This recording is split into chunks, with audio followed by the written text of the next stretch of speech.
Assalamualaikum, kembali lagi di channel kita belajar konten, berani mulai, berani bercerita, dan kita akan membahas tentang sebuah perjalanan konten. Nah, teman-teman, di sini saya mau bercerita tentang awal dari saya memulai sebuah konten ya.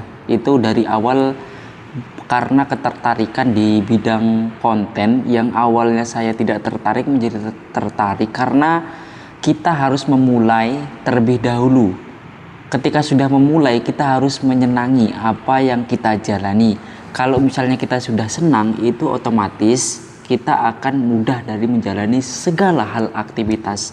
Bukan hanya tentang konten kreator, bukan tentang membuat video, tetapi semua dari segi perjalanan apapun. Kalau misalnya kita senang dari pembuatan konten, kita senang atas apa yang kita jalani, itu akan membuat kita nyaman ketika dari mengerjakan satu ke yang lainnya. Nah, teman-teman,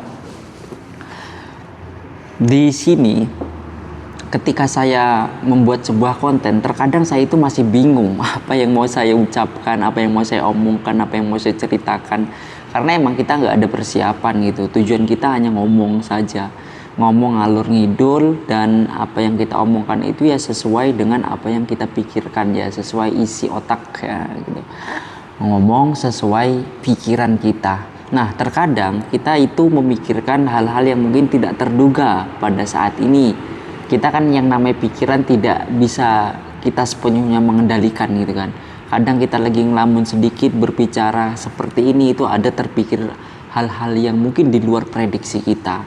Pada saat ini saya memikirkan tentang bagaimana cara agar saya bisa cepat menjadi seorang kreator yang baik dan bermanfaat bagi orang lain. Nah, itu terus yang saya pikirkan. Saya yakin ya ketika gini ya teman-teman, bahwa suatu hal yang kita pikirkan itu ternyata berefek kepada suatu hal kegiatan yang kita lakukan. Kenapa? Karena kalau kita misalnya mikirnya positif, mikirnya baik, maka yang terjadi pun hal-hal baik gitu. Kalau kita mikirnya yakin dengan apa yang kita jalani, ya itu akan terjadi pada diri kita gitu.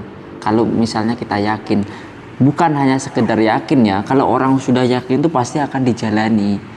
Yakin kalau misalnya konten ini suatu saat akan berkembang, dan ini video ini akan menjadi saksi di awal episode yang saya jalani. Episode yang selanjutnya ini sebuah pembelajaran yang membentuk karakter, yang membentuk kepribadian, yang mau terus melangkah maju, yang mau terus belajar untuk menjadi bisa. Kita lihatlah konten-konten kreator yang lainnya yang kita lihat di YouTube gitu ya. Banyak konten kreator yang memberikan motivasi, yang menjadi inspirasi. Itu awalnya itu bukan langsung bisa. Mereka juga dari awal merintis, ya bukan pewaris ya, tapi perintis ya, perintis yang dari awal. Yang dari awal dari 0 subscriber, 10 subscriber, 50, 100, 1000 sampai 1 juta. Ini luar biasa ya. Untuk kreator-kreator yang seperti itu, kita patut mencontoh mereka, kegigihannya dan semangatnya dalam membuat konten. Nah, kalau misalnya kita sudah seperti ini, saya yakin bahwa hal-hal yang harus kita lakukan itu setiap hari harus semangat gitu. Semangat kalau misalnya kita dalam membuat konten. Tiap hari kita diwajibkan untuk belajar membuat sebuah konten, short dan sebagainya gitu. Jadi bukan hanya satu konten. Ini kan kalau kita sebagai pemula ya, kendala kita itu sebagai pemula itu karena tidak ada tim gitu. Saya merasakannya. Kita yang membuat video, kita yang memikirkan konsep materinya, kita yang ngomong depan kamera, yang nyiapin kamera. Kalau misalnya teman-teman mau diedit ya, editingnya kita, kameramennya kita, nanti yang misalnya setting di pengaturan dan upload juga kita gitu. Jadi semuanya kita gitu. Inilah yang namanya usaha dari kita sendiri. Jadi kita tidak ada tim, yang mana tim itu kan berfungsi ya bagian-bagian yang lain ya. Ya mungkin tim itu bisa berkelompok dari sebuah membuat video, atau juga karyawan juga bisa. Nah, kita yang harusnya memiliki hal seperti itu tapi tidak ada, tidak usah khawatir.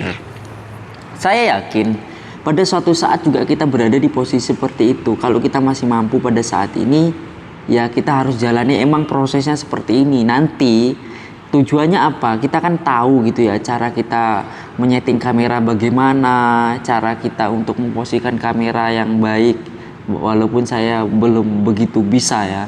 Kemudian cara kita untuk mengupload, mengedit, kita tahu semua. Ketika suatu saat kita sudah berkembang, maju, dan kita memiliki beberapa karyawan, nah kita tahu caranya, kita tahu tekniknya, walaupun tidak menguasai tapi setidaknya tahulah kalau misalnya editing itu butuh berapa menit, butuh berapa jam satu video.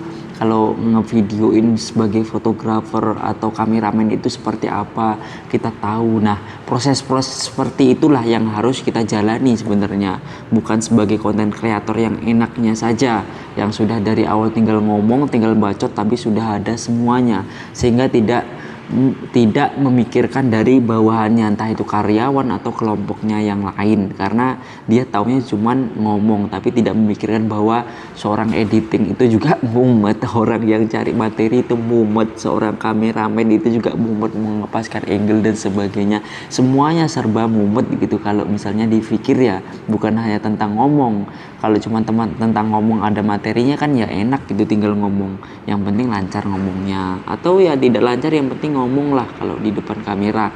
Nah, seharusnya kita harus memahami orang-orang yang ada di sekitar kita. Caranya apa? Kalau misalnya kita tidak mau mengetahui secara langsung, kita tanya-tanya dan lain-lain, ya setidaknya kita harus menjadi mereka gitu. Saling menghargai dan saling menghormati. Terkadang orang yang menganggap dirinya bisa itu kan banyak yang meremehkan orang lain gitu. Ketidakbisaan orang lain dianggapnya kekurangan dan sebagainya, membodoh-bodohkan, mentolol-tololkan, padahal mereka juga berusaha untuk bisa.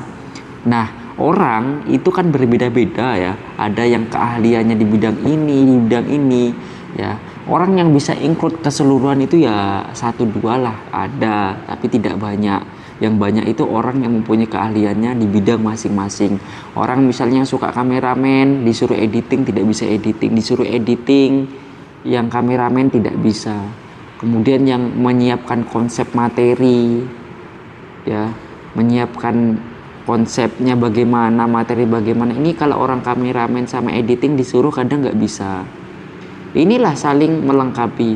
Ada yang misalnya editing atau kameramen atau menyiapkan konsep tapi suruh ngomong depan kamera juga kurang gitu. Nah, ini yang mempunyai kelebihan-kelebihan di antara kita sebagai makhluk hidup yang bersosial, saling melengkapi satu sama lain, saling menghargai dan tidak menjatuhkan.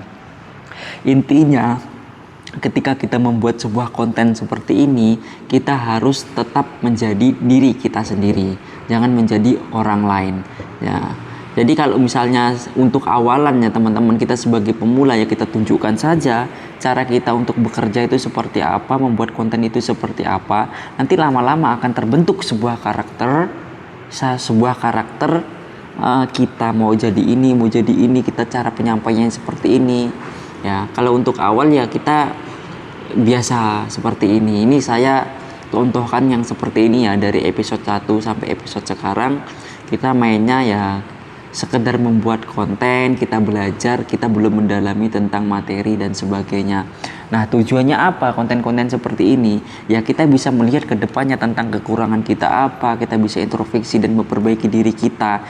Misalnya tentang penjelasan kita yang kurang baik, nah kita kan bisa belajar bagaimana cara kita menjelaskan dengan baik. Ya kita sedikit-sedikit saya belajar tentang public speaking, cara ngomong yang baik bagaimana, cara ngomong yang tidak menyinggung orang lain bagaimana, cara menarik perhatian orang lain bagaimana. Kalau nanti misalnya kekurangannya dari segi tempat, ya kita bisa memperbaiki nanti di suatu saat. Misalnya pada saat ini kita belum ada tempat, ya dimanapun kita berada, kita pakai yang itu dulu, yang penting kita berani untuk memulai. Nah, saya seperti itu ya teman-teman. Kalau misalnya nanti kurangnya di kostum pakaian, ya kita yang adanya dulu, seadanya dulu, ganti-ganti dulu nggak apa-apa. Kalau misalnya nanti suatu saat udah mempunyai suatu karakter tertentu, mau fokus, ya kita harus beli kostum yang bagus, yang identik dengan yang kita mau. Nah seperti itu untuk sementara, yang penting kita mulai dulu, berani ngomong, berani bercerita. Sudah 10 menit kita ngomong. Nah teman-teman, selamat mencoba dan semangat untuk menjalankan keinginan kita. Semoga kita berhasil ya. Salam sehat dan selamat beraktivitas.